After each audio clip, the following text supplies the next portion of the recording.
ओम शांति।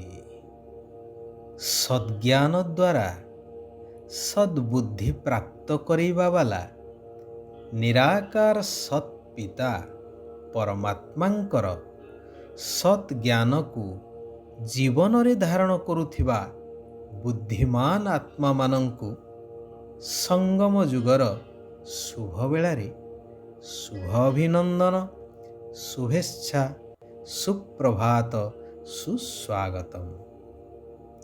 वर्णित अछि कि गुरु बिना सदज्ञान काहू पाइबु अर्जुन।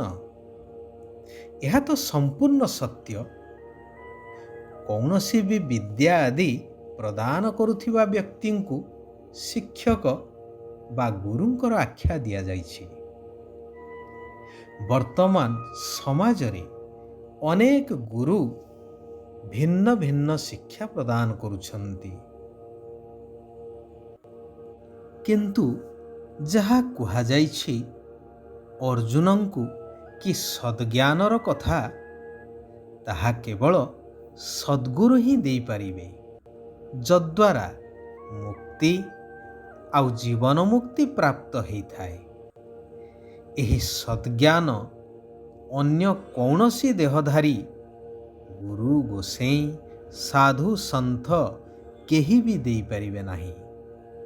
सेथिपाई गीतारे उल्लेख अछि कि यदा यदा हि धर्मस्य ग्लानिर्भवति भारते, तेणु स्वयं सद्ज्ञानदाता सद्गुरु निराकार परमात्मांकु एई कलिजुगी धर्मग्लानिर समय रे अवतरित हेबाकु ही पड़ी थाए। सद्ज्ञान द्वारा आत्मारूपी अर्जुन मानंकु सद्ज्ञान प्रदान करी सद्गति प्राप्त करेइबा पाई। सेथिपाई स्नेहरे कहुछन्ति, हे आत्मिक संतान माने तुमकु एबे आसुरी अवगुण छाड़ी ईश्वरीय गुण धारण करिबाकु हेबो। शिव बाबांक ठारू 21 जन्मर स्वराज्य नेबाकु हेबो, अर्थात सत्य आउ त्रेतया दुई जुगरे संपूर्ण सुख शांतिर संपत्ति को प्राप्त करिबाकु हेबो। बाबा कहुछन्ति, एई अविनाशी सृष्टि नाटकरे मोर अभिनय हेउछि समस्त आत्मा मानंकु ज्ञान ओ जोगर शिक्षा देबा पाई। मोर संतान हिसाब रे तुम संतान मानंकु मध्य एही अभिनय बा कर्तव्य करिबा आवश्यक। सारा विश्व जहा एबे पतित तम प्रधान ही जाइछि, तत्व सहित सबु किछि को पवित्र करिवार सेवा करिबाकु हेबो। एबे तुम ईश्वरीय संतान मानंकर मुख्य धंदा हेउछि आध्यात्मिक सेवा करिबा।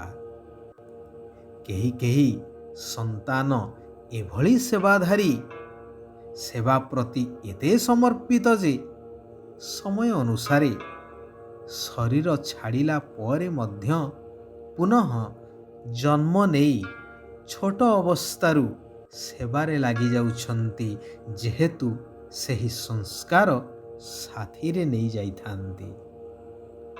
दिन को दिन तुमर सेवा आहुरी बढ़ी चलिबो।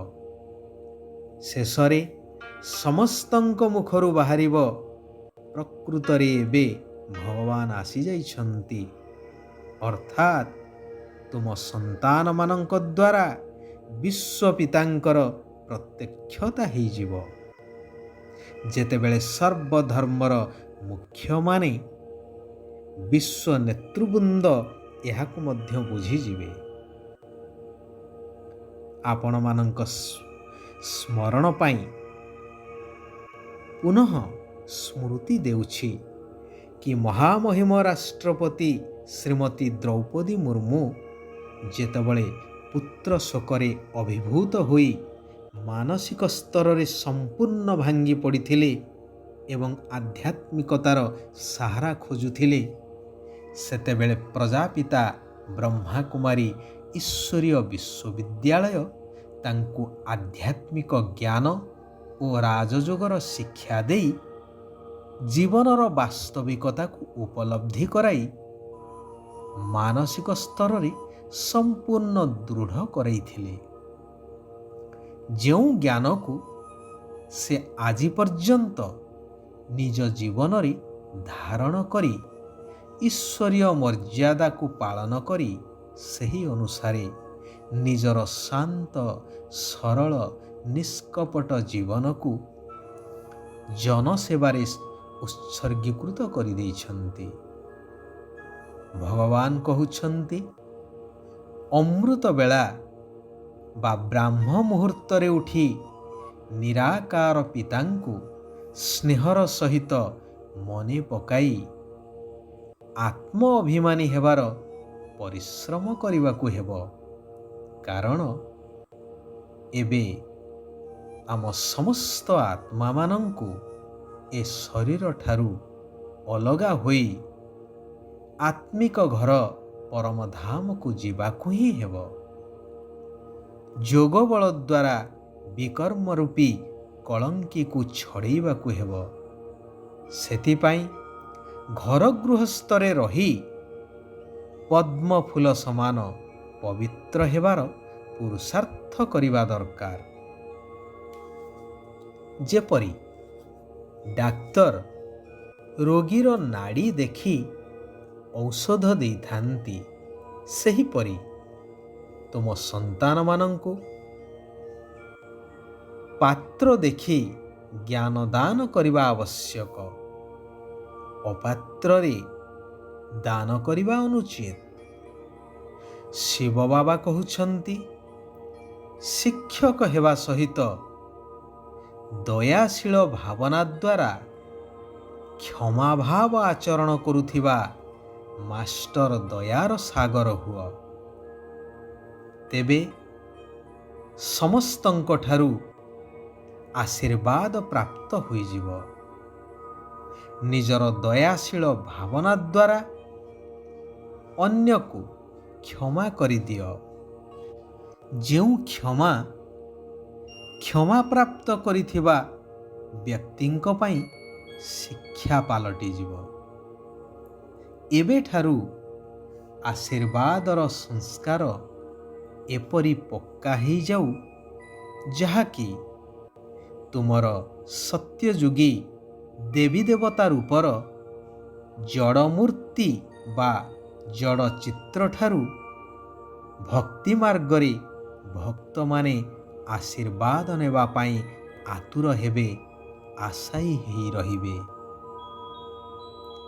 ପରମାତ୍ମାଙ୍କର ଆଶୀର୍ବାଦରେ ଯେଉଁମାନଙ୍କର ବୁଦ୍ଧି ରୂପକ ଝୁଲି ଭରପୁର ରହିଥିବ ବା ଯେଉଁମାନେ ପରମାତ୍ମାଙ୍କର ଆଶୀର୍ବାଦରେ ନିଜକୁ ଭରପୁର କରି ରଖିଥିବେ, ସେମାନଙ୍କ ନିକଟକୁ ମାୟା ଆସିପାରିବ ନାହିଁ। ସର୍ବଦା ସୁରକ୍ଷିତ ହେଇ ରହିବେ। ଯେପରି ମହାଭାରତରେ ବା ରାମାୟଣରେ ଆମେ ଦେଖିଛେ, ଆସୁରୀ ଶକ୍ତି ଯେତେବେଳେ ଦୈବୀ ଶକ୍ତି ଉପରେ ଆକ୍ରମଣ କରୁଥିଲେ, ରାମଚନ୍ଦ୍ର ନିଜର ଚତୁଃପାର୍ଶ୍ୱରେ ସୁରକ୍ଷାର ପବିତ୍ରତାର ବଳୟ ସୃଷ୍ଟି କରୁଥିଲେ। ଠିକ୍ ସେହିଭଳି। ଆଚ୍ଛା, ଆଜି ପାଇଁ ଏଇଠାରେ ଆମେମାନେ ବିରାମ ନେବା। ଆସନ୍ତାକାଲି ପୁନଃ ଆମେ ସମସ୍ତେ ଏକତ୍ରିତ ହେବା ସେହି କଲ୍ୟାଣକାରୀ ପରମାତ୍ମାଙ୍କର କଲ୍ୟାଣକାରୀ ମହାବାକ୍ୟକୁ ଶ୍ରବଣ କରିବା, ନିଜ ଜୀବନରେ ଧାରଣ କରିବା, ନିଜକୁ ଦୈବୀ ଗୁଣ ସମ୍ପନ୍ନ କରାଇ ସମ୍ପୂର୍ଣ୍ଣ ପବିତ୍ର ପରିବର୍ତ୍ତନ କରାଇ ସାରା ବିଶ୍ୱକୁ ମଧ୍ୟ ପରିବର୍ତ୍ତନ କରିବାର ସେବା କରି ଚାଲିବା। ओम शांति। ओम शांति। ओम शांति।